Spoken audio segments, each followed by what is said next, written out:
We begin tonight with a 2 News investigation. The pastor of Salt Lake's Cathedral of the Madeleine believes there is little chance that they will ever see a priceless piece of Catholic history again.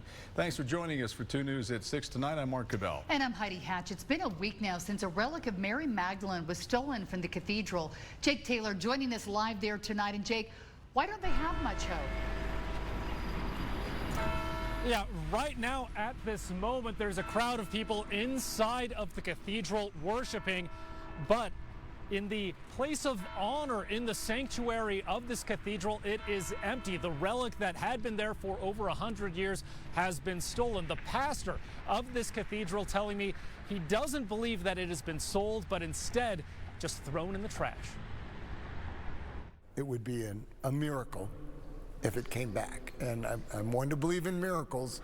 Meanwhile, a week ago today, someone walked into the empty sanctuary of the cathedral, tried to take the heavy brass reliquary, and dropped it. when it hit the floor, all the glass broke, and this popped out, or he took it out. Amid the bent brass and shattered glass, he stooped down and stole the small relic within, that Father Martin Diaz says contained an ancient sliver of bone belonging to St. Mary Magdalene, the namesake of this cathedral. We've lost our history. For the Catholic faithful, it is a link to Christ. It means a lot that it's not here anymore. Father Diaz says there are those who would illegally buy and sell religious artifacts just like this. There's always a market for relics and things like that. But he thinks the case is more mundane and more tragic, and that the thief had no idea they were holding something priceless and immensely meaningful in their hand. Probably put it first in his backpack if he had one, walked around a little bit, and then... He believes this sacred symbol has been left languishing amid refuse in a dumpster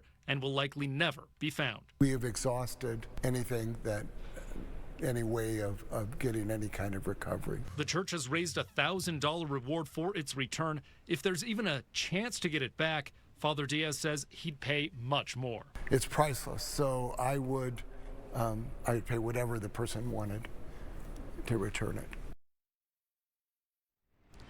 Now, the pastor tells me it is, quote, horse already is out of the barn when it comes to what occurred with this relic being stolen, but he says they are trying to put in place safety and security measures, that they will put in a system, an alarm system that would activate if the replacement relic is ever attempted to be stolen. Jake Taylor, KUTV, 2 News.